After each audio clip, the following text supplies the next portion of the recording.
Olá, meus caros. Quero conversar com vocês a respeito de um assunto que está cada vez mais na moda, que é uma questão ambiental.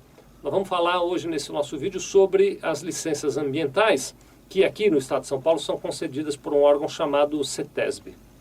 Antes de entrar no assunto, vou mandar um abraço aqui para Daiane Camargo. Daiane também assiste os nossos vídeos. Muito obrigado pela audiência, obrigado por acompanhar esse nosso trabalho. É muito legal saber que vocês estão aí do outro lado assistindo isso que a gente faz aqui e que esse nosso trabalho é útil para vocês. Bom, muito bem, deixa eu tentar ser útil agora, falando um pouquinho a questão da licença ambiental, especificamente aqui no estado de São Paulo, falando a respeito da licença da CETESB. Bom, funciona assim, sempre que alguma empresa vai exercer atividades que podem causar algum tipo de impacto ambiental, o governo exige que essa empresa tenha uma licença da CETESB, ou em alguns casos um parecer de dispensa. Então, há algumas situações em que a CETESB faz uma análise e diz, não, a tua atividade não depende da minha licença. Como recomendação geral, eu diria a você que é sempre saudável procurar a CETESB. Muito bom, então eu recomendaria. Aí não é nenhuma informação contábil, não é nada disso. Todos nós estamos falando a respeito de preservar o meio ambiente, né? Então está aí essa discussão sobre as sacolas plásticas do supermercado, a questão da reciclagem, está todo mundo trabalhando nisso. Então, já que a gente está engajado nisso, vamos também na questão contábil tentar se engajar. Vá procurar a CETESB para saber se a sua empresa deve ou não deve, se você tem necessidade de uma licença ou se eles vão te dar um parecer de dispensa dizendo, não, eu não preciso. Bom, muito bem, mas há algumas atividades, por exemplo, a questão da indústria.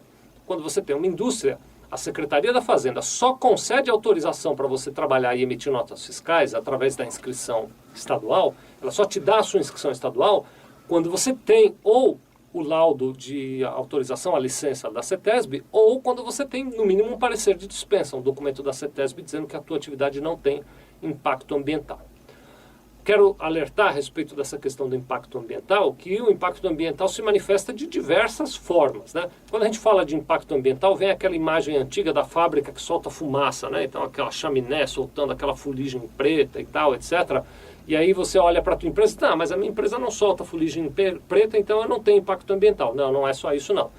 A CETESB vai analisar questões como, por exemplo, odores, né? O cheiro que a tua empresa produz, gera durante a produção, né? Então, produtos químicos que têm cheiro, ou que, mesmo não sendo um cheiro muito forte, tenham algum resíduo de odor. A CETESB vai analisar o impacto disso no meio ambiente, nos vizinhos, na região. A CETESB vai analisar também as questões relativas à poluição sonora, então o ruído que você faz aí dentro da sua empresa, o tamanho do ruído, quanto impacta ou não impacta no meio ambiente onde você está inserido.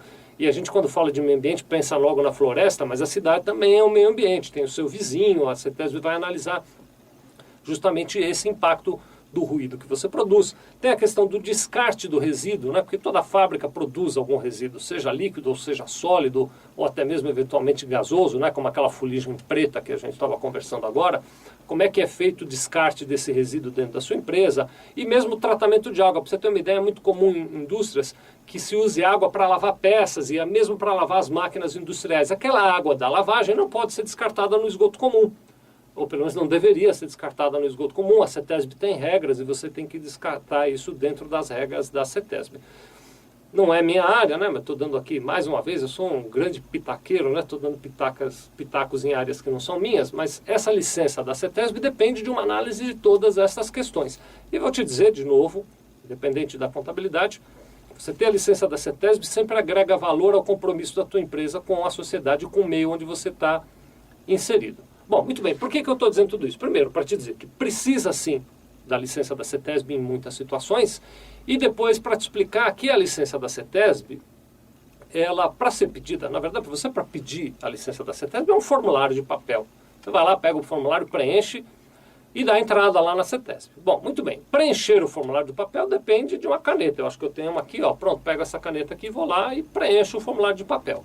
Agora, preencher direito, com propriedade e tal, não é um trabalho tão simples. Na verdade, o preenchimento do formulário de papel deveria ser a etapa final, ou pelo menos a etapa mais perto do fim, e não a etapa inicial da CETESB. Você deveria ter um profissional que fosse até a sua empresa e que analisasse isso tudo que eu falei antes. Então, vai alguém, não vai a CETESB aí direto olhar a sua empresa, você contrata um sujeito que conhece do assunto. Eu não conheço, mas você contrata alguém que conhece, tem profissionais especializados nisso, o sujeito vai até a sua empresa E ele analisa antes da CETESB como é que você descarta os resíduos, como é que você lida com a questão de odores, como é que você lida com a questão de ruído, como é que você lida com a questão da água que você usa, como é que é descartada essa água, enfim, ele analisa tudo isso, ele te aconselha, olha, para o ruído a gente pode usar tal providência, para a água tal providência, para os detritos industriais tal providência, ele organiza a tua empresa e aí depois de feito isso, esse mesmo sujeito preenche ali o formulário, pede a avaliação da CETESB e acompanha a avaliação da CETESB. É comum, e longe de mim falar bem ou falar mal, não é nada disso não, é comum, eu ouço com frequência, que alguns contadores pedem a CETESB dos seus clientes. Eu não recomendo, não é um especialista, a especialidade do contador é outra, está longe de ser o tratamento disso. Eu mesmo já disse a vocês, estou falando de CETESB aqui de enxerido que sou, eu não entendo do assunto. Minha sugestão, contrate quem entende quando você precisar de CETESB, para que você tenha não apenas o formulário preenchido pedindo a licença, mas toda a orientação necessária para o correto tratamento dessas questões. Tá bem? Muito obrigado.